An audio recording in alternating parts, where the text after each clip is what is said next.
Сәлем, бүгін біз қызыл борщ жасайтын боламыз. Көріп тұрғандарыңыздай өте дәмді, иісін айтсаңыздар, иісі деген өте ароматный болады. Бірінші етімізді суға салып қайнатамыз.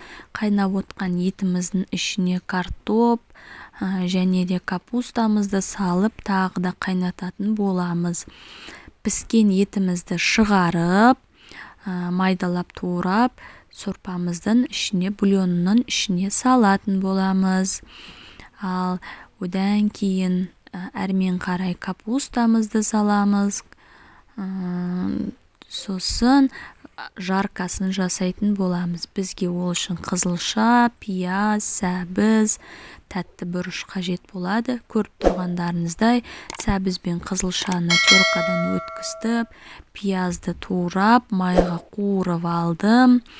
Одан әрмен қарай қызылша мен сәбізімді салып қуырдым.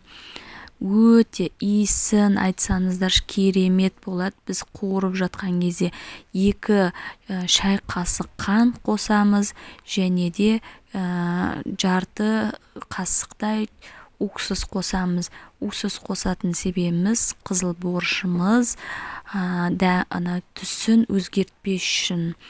Қуырылған жаркамызды бульонның ішіне саламыз және де араластырып бір 10-15 минут қайнатамыз. Дәмдеуіштерін көріп, егерде бәрі идеальный жақсы болса, жаңағы борщымызды саламыз. Одан тағы да бір 5 минут қайнатып, сорпамызды өшіреміз.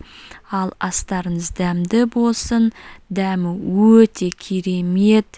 Мен мына жерде өзім жазда морозилкаға салып қойған көкөністерімді, жаңағыдай укроп, сондайларды қостым.